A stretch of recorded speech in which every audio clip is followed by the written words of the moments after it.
Dixo Daily presenta.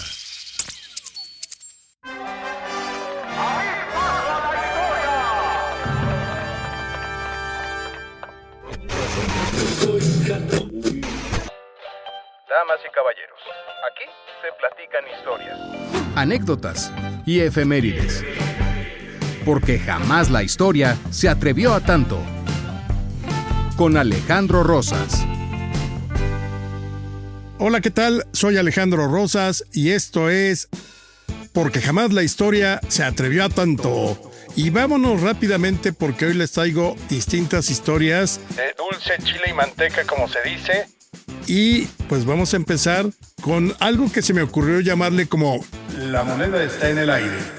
Sí, recuerden que siempre que se juega un volado, se echa la moneda y en lo que cae, pues ahí es donde se define la suerte buena para uno y la mala suerte para el otro. Alguna vez les conté que en 1914 el villismo acuñó la única moneda en la historia que llevaba un muera. Lo llevaba además quintado en una de sus caras. Esa moneda se llamó Muera Huerta y fue hecha contra el usurpador Don Victoriano, a quien le gustaba mucho el whisky, porque acuérdense que la revolución era contra él luego del golpe de estado contra Madero. La moneda Muera Huerta circuló en los dominios villistas. Evidentemente, si te agarraba un huertista o los federales o estabas en territorio enemigo, si te agarraban con un Muera Huerta, pues más bien el que moría eras tú. Te fusilaban, te ahorcaban o cuando menos te tocaba cárcel por algún tiempo. Por ahí todavía se consiguen bastante caros, pero todavía existen los Muera Huerta porque había de $1 plata y $1 cobre. Pero bueno, de pronto uno ya ven que se encuentra en los caminos de la historia y me encontré con que existió otra moneda semejante al famosísimo Muera Huerta. Esta otra moneda es de 1935, también era de $1 que podía ser en plata o en cobre, y se tiene la idea de que fue acuñada en Jalisco porque no trae más historia. En una de las caras la moneda traía la leyenda, Además, horripilante. abajo los monopolios, y ahí mismo en esa cara decía Muera Garrido Canaval. Y en la otra decía República Institucional de México, y además, así como remate, Muera Calles. Pues hay que irnos un poco a la historia. ¿Qué sucedía en 1935 que le dio origen a esta moneda? En ese año de 1935 estaba en marcha lo que se conoce como la segunda etapa de la Guerra Cristera. Nuevamente los ánimos se encontraban caldeados, se había establecido constitucionalmente que la educación sería socialista y desde luego todavía había un sinnúmero de personajes de la política que eran totalmente anticlericales. La segunda cristiada, más o menos es de 1934 al 41, no tuvo los alcances de la Guerra Cristera de 1926 al 29, pero también de pronto sí hubo un derramamiento de sangre ahí terrible como suele suceder cuando se mete la religión en medio. Y sobre todo cuando el Estado también no cede ante ningún tipo de razonamiento para llegar a un acuerdo. Ahora, hay que decirlo, esta moneda es de 1935. Calles ya no era presidente, ya no gobernaba, digamos, constitucionalmente, pero acuérdense que todavía era el periodo en que Plutarco Elías Calles era el poder detrás del trono. Se le conocía entonces como el jefe máximo de la revolución y también continuaba con su bien ganada fama de ser anticlerical, así fogoso, radical, lo cual había demostrado en la Guerra Cristera de algunos años antes cuando sí era presidente. Pero bueno, Calles era el jefe máximo, la presidencia de la República la ocupaba alguien que era bastante moderado, que era Lázaro Cárdenas, y otro personaje importante era Tomás Garrido Canaval, que era de la mismita escuela de Calles, o sea, era muy anticlerical, y que había sido gobernador de Tabasco varias veces entre 1919 y 1934. O sea, Calles y Garrido Canaval eran muy cercanos, y el presidente Lázaro Cárdenas, que primero y segundo años de gobierno la vio difícil, porque Calles le impuso a todo el gabinete.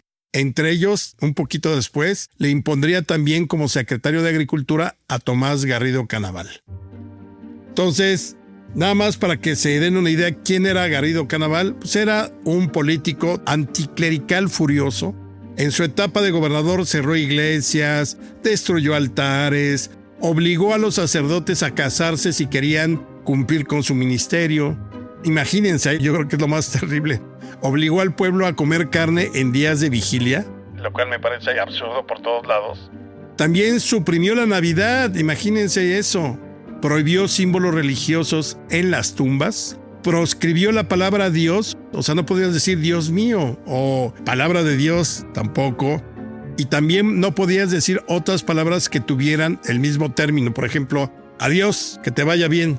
O sea, ese tipo de cosas tan absurdas y tan de México bizarro como las conocemos. Así era Garrido Canaval. En 1933 creó un grupo paramilitar conocido como los Camisas Rojas, que era de corte fascista, digamos, arremetía contra los borrachos, cerraba cantinas, arremetía contra los católicos y, por ejemplo, en diciembre de 1934, sus Camisas Rojas llegaron hasta Coyoacán y ahí en el templo de San Juan Bautista, a la salida de una misa, mataron a 5 católicos en un enfrentamiento. Por eso y mucho más, a Garrido Canaval le decían Garrido Caníbal. En diciembre de 1934 dejó la gubernatura de Tabasco y Calles se lo impuso a Lázaro Cárdenas y por eso llegó a la Secretaría de Agricultura. Por eso la moneda es perfecta de 1935. Por un lado trae Muera Garrido Canaval, por otro lado Muera Calles, que eran dos figuras todavía muy importantes. Y aunque Calles ya no tenía decisiones a nivel nacional, pues desde luego impactaba. Seguramente esta moneda fue acuñada en Jalisco, como les dije, pero realmente no se sabe si llegó a circular. Por esto que decía de la República Institucional, no sé si era alguna idea que traían los cristeros de la segunda oleada, pero el hecho es que la moneda sí existió. Pueden buscarla en internet para que vean cómo era. No tiene nada de espectacular, pero es muy curioso que también en esta incluya un doble Muera, Muera Garrido Canaval, Muera Calles, y todavía la pueden conseguir en subastas y colecciones. Así que de todas estas monedas que vienen con el Muera, yo todavía me quedo con el Muera Huerta, se me hace mucho más interesante, de 1914, villista. Y en una de nuestras más gustadas secciones, bailar con la más fea. les traigo una maldición, así como la de la momia, como la de Quetzalcóatl, la que dicen que hay de Tlaloc enterrado debajo de la catedral y todas, pues les traigo la maldición de la Esfinge. En algún otro episodio anterior les conté que en 1855 Maximiliano de Habsburgo visitó Egipto porque le gustaba mucho la arqueología, la historia antigua y demás, y él quería comprar piezas, pero más bien como una deferencia que le tenía el gobierno de Egipto, pues le regalaron una colección nada despreciable de 1500 piezas arqueológicas. Ya luego, cuando él llegó a ser emperador aquí a México, intentó comprar una colección para traerla al museo que recién había inaugurado, pero pues, la idea sí las compró, pero nunca llegaron porque antes lo fusilaron. Pero el hecho es que en esta colección de 1855, una de las piezas era una esfinge esculpida más o menos entre los siglos III y II antes de Cristo. Esa esfinge era de granito rosa y Max, una vez que la recibe, pues le gustó y decidió colocarla al final del muelle de su castillo de Miramar, allí en Trieste, para que la esfinge recibiera o despidiera a quienes llegaran a su castillo de Miramar. Pero, ya saben que siempre en toda historia hay un pero, empezó a correr la leyenda de que la esfinge traía una maldición. La gente incluso de Trieste decía que pues, no era de buen augurio haber traído una esfinge egipcia a esas tierras, como que le empezó a incomodar a la gente, y sobre todo decían que al haber movido de su sitio original la esfinge, pues obviamente desató una maldición que llegó hasta Miramar. Sobre todo porque como Maximiliano la había adquirido o se la habían regalado, pues la tragedia, la desgracia, el futuro nebuloso haría partícipe a Maximiliano en su destino o se presentaría como una desgracia.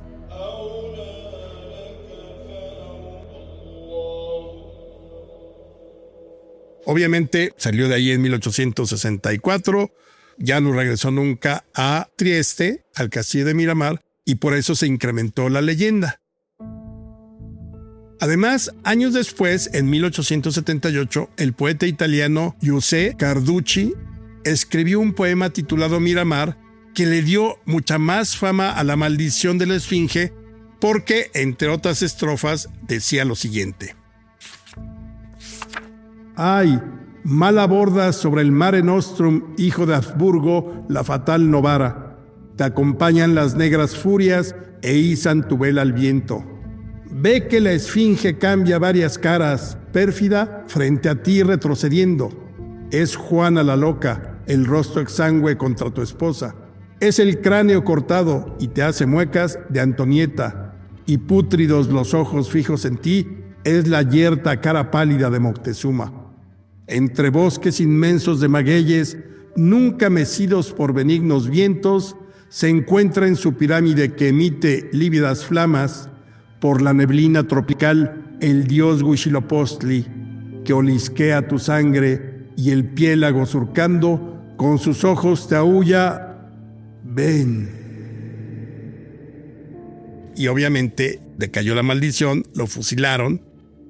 Cabe mencionar que la Esfinge continúa en Miramar.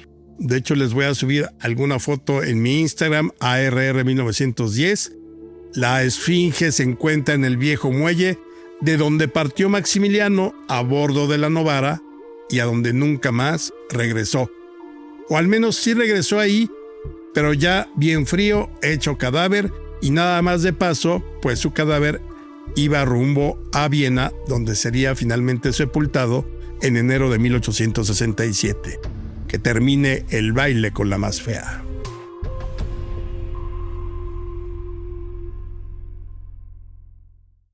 Y ahora otra de las grandes secciones. Aunque usted no lo crea. Imagínense un coleccionista inglés. Imagínense la tercera década del siglo XIX. O sea, estamos hablando de 1820. Su nombre era William Bullock, inglés, naturalista, coleccionista, curioso, algo tenía de empresario y mucho de viajero. Le gustaba inventarse negocios por aquí y por allá. Y como era muy curioso, en Liverpool fundó, más o menos por ahí de 1818-1820, uno de estos conocidísimos gabinetes de curiosidades donde reunía objetos de todas partes del mundo. Y podían ser objetos de la naturaleza, históricos, amuletos, todo lo que se iba encontrando y que podía ser una curiosidad que la gente quisiera ver. Todo eso lo juntó en su gabinete de curiosidades. Pero como era un buen empresario, tenía cierto instinto para los negocios, pues más tarde en Londres logró abrir el famoso Egyptian Hall, o el Salón Egipcio, exactamente en Piccadilly Circus. Y era uno de los museos privados más populares de la década de 1820. Pues ahí tenía ya su Egyptian Hall, muy feliz, con su gabinete de curiosidades, todo muy bien. Y de pronto le entró así como la comezón, no la del séptimo año, pero sí la comezón de la curiosidad. Y entre 1822 y 1823 dijo, ¿y por qué no? Voy a viajar a México. Imagínense, además, mes y medio, 2 meses de viaje. Realmente era mucho amor al arte, pero se embarcó y llegó a México a principios más o menos de 1823. Se supone que venía a México a tratar algunos asuntos que tenían que ver con la minería. Pero ya en la Ciudad de México, de pronto se enamoró con los hallazgos arqueológicos que a lo largo de los siglos de la Nueva España se habían ido sumando y que ya se conocían en algunos lugares. Sobre todo acuérdense que, por ejemplo, cuando vino Humboldt, él pintó el calendario azteca, mal llamado calendario azteca, y también había pintado a la Coatlicue, descubiertas en 1790. Pues entonces, inmediatamente, Bullock se enamoró de lo prehispánico, sobre todo de la cultura mexica, exploró lo que podía explorar cerca de la Ciudad de México, estudió los grandes monumentos mexicas como la Coatlicue, la Piedra del Sol y la Piedra de Tizoc. Las tres habían aparecido ahí en la Plaza Mayor, como les digo, en 1790. Y además, como buen empresario de la cultura y de los museos, realizó moldes que le permitieron hacer réplicas de tamaño original de estos 3 monolitos. Entonces ya sí, con algunas piezas que se llevó de aquí, otras que le vendieron, pues se regresó a Inglaterra y en 1824 montó lo que podemos considerar la primera gran exposición del México prehispánico en Londres, que fue llamada México Antiguo. Y la presentó también en el Egyptian Hall, Salón Egipcio, y fue un éxito porque están ahí las litografías donde se ve pues, la piedra del sol, el calendario azteca, a un lado la Coatlicue, la gente muy curiosa junto a la piedra de Tizoc. En fin, fue un exitazo. Toda esta historia la publicó en una obra que quizá por ahí puedan conseguir algún facsimilar, ya traducido, que se llama 6 meses de residencia y viajes en México, publicado en 1824 y de la autoría de nuestro famoso coleccionista William Bullock. Fue el primer inglés que le dio importancia a nivel, digamos, europeo a la cultura mexica, pero ya como con un sentido arqueológico, aunque usted no lo crea. Seguramente alguna vez vieron a Los Simpson una especial de Noche de Brujas, La Casita del Horror 3 o 4, donde Bart tiene un gemelo y al final resulta que el Bart que todos hemos conocido a lo largo de la historia, él era el gemelo maldito y el otro era el bueno y se habían equivocado Homero y Marge y habían encerrado comiendo cabezas de pescado al Bart bueno y dejando libre al Bart malo. Esa es básicamente la historia de los gemelos. Si Bart tienes un gemelo, cuando naciste hubo una irregularidad. Monstruosa irregularidad. Por eso siempre se dice que hay un gemelo maldito, ¿no? Uno que es malo o que será malo. Obviamente es una leyenda. Pero la mitología prehispánica también habló de este tema. Y resulta que el dios Xolotl era el gemelo oscuro de Quetzalcóatl y era principalmente dios mexica de el ocaso y el lucero de la tarde, Venus como lucero de la tarde, la muerte y el tránsito por el inframundo, los gemelos, las deformidades y lo doble, ahorita les explico por qué. También era dios de la transformación, dios del fuego, el relámpago y la desgracia, y del juego de pelota, y en algunas fuentes aparece también como los hechiceros. Xolotl tenía forma de perro y su misión era conducir al sol durante su viaje nocturno por el inframundo, es decir, cuando el sol se metía y que tardaba 12 horas en volver a salir, ese viaje por la noche era el sol pero siempre acompañado por Xolotl. Y también por eso Xolotl debía guiar a los muertos hacia el Mictlán, convertido, ya lo hemos comentado, en Xoloescuincle, por eso su forma de perro. Bueno, en la mitología mexica hay 2 momentos en donde Xolotl está presente. Desde luego hay muchos más, pero son los más importantes por lo que significan. Uno es en la creación del quinto sol y otro es en el viaje al inframundo para buscar los huesos con los que serían creados los hombres. Ahí les va.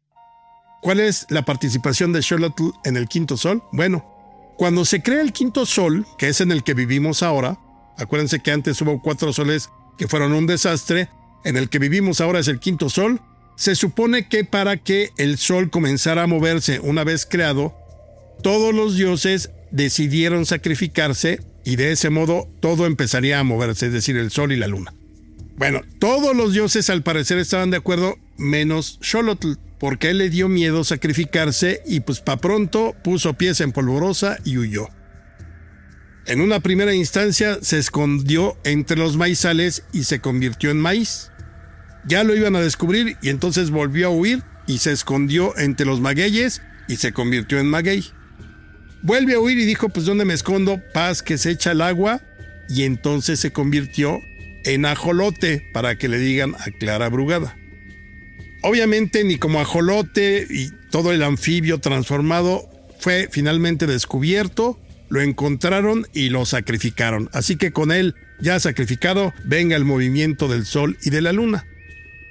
Ahí ya acabó la historia con respecto al quinto sol. La segunda participación fue el viaje al inframundo para buscar los huesos de otras humanidades. Se cuenta que una vez creado el quinto sol, obviamente era necesario poblar la tierra con una nueva humanidad, pues las humanidades de los soles anteriores habían desaparecido. todos. Y entonces dijo Quetzalcóatl, que era uno de los promotores del Quinto Sol, pues vamos al Mictlán, vamos a la región de los muertos, recuperamos los huesos de los hombres que habitaron el mundo bajo los soles anteriores y todos felices y contentos para crear al nuevo hombre. Desde luego, se hizo acompañar por su gemelo Xolotl porque sabía que Mictlantecutli, el señor del inframundo, pues no le entregaría los huesos nomás por su linda cara de Dios. Pues no, o sea, habría mucho que trabajarle. Y dicho y hecho, los gemelos se las vieron negras, enfrentaron todo tipo de obstáculos y Mictlantecutli se puso muy rejego para entregarle los huesos. Finalmente lo engañaron, lo burlaron y se robaron los huesos y fue así como salieron bien librados del inframundo. Luego Quetzalcóatl se llevó los huesos, los hizo polvo y los puso en una pequeña vasija y ahí, en el momento más doloroso de la historia de los dioses, se perforó el miembro y con la sangre que salió de su miembro perforado fue como se creó la humanidad. Por estas dos razones, Xolotl es el dios de la transformación, porque se transformó en maíz, en maguey, en ajolote. Por eso es el dios también deformado, porque se podía convertir en monstruo. Por eso también era el dios del ocaso, porque acompañaba siempre al sol en su tránsito por la noche. Es un dios muy interesante y de ahí viene el ajolote y el xoloescuincle, que están presentes hasta nuestros días. Y ya para despedirnos, una recomendación ahora que son vacaciones. Ventanas arqueológicas. Recuerden que el Centro Histórico de la Ciudad de México guarda innumerables secretos bajo la tierra. Es decir, si en un momento dado tuviéramos una navaja gigante y cortáramos toda la superficie actual de la Ciudad de México, aparecerían innumerables edificios prehispánicos, un tesoro incalculable. Aquí en México, gracias al proyecto de arqueología urbana que trabaja en el Centro Histórico, se ha desarrollado y se han encontrado hallazgos arqueológicos muy interesantes que son expuestos en lo que se llaman ventanas arqueológicas. Y se pueden visitar. Es decir, hay edificios donde tú vas al sótano y ahí hay un templo, vas a otro lugar y ves una pared, etc. Pues bien, acabo de conocer la primera ventana arqueológica del Centro Histórico. ¿Por qué digo la primera? Porque fue descubierta en 1901 por el arqueólogo Leopoldo Batres. Estaban haciendo unas excavaciones y de pronto dieron con la escalinata del que presumiblemente era el templo de los dioses cautivos, el Coateocalli. ¿Cuál era este templo? Bueno, pues los mexicas cada vez que conquistaban un pueblo, pues prácticamente secuestraban a su dios, se lo traían a Tenochtitlán y ahí lo guardaban. Lo atendían muy bien. Sí, era como una casa de seguridad, pero para dioses. El hecho es que esta ventana arqueológica, este templo, se encuentra dentro de lo que fue la casa del Marqués del Apartado, llamada así porque era la propiedad del encargado de apartar, separar y refinar el oro que venía mezclado con la plata en los metales que extraían de las minas. Y también, pues, prácticamente se encargaba de separar o apartar lo que le correspondía de los impuestos a la corona española. Por eso es la casa del Marqués del Apartado. Bueno, pues esta ventana arqueológica que yo tenía ganas de ver y que no me habían dejado, finalmente está abierta al público. Así que láncense al Centro Histórico de la Ciudad de México, se van al Museo Textil de los Pueblos Indígenas y Afromexicanos, que se encuentra en República de Argentina número 12. Esa es la vieja casa del Marqués del Apartado. Ven el Museo Textil y ahí también pueden ver esta escalinata del templo de los dioses secuestrados, de los dioses cautivos. Hay quienes dicen que no es ese templo. Pero bueno, el hecho es que hoy se puede admirar esa escalinata que está en muy buenas condiciones. Busquen esa y otras muchas ventanas arqueológicas que ofrece el Centro Histórico de la Ciudad de México y que se pueden visitar hoy en día. Y esto fue Porque Jamás la Historia se atrevió a tanto. Soy Alejandro Rosas y yo los espero, como siempre, la próxima semana.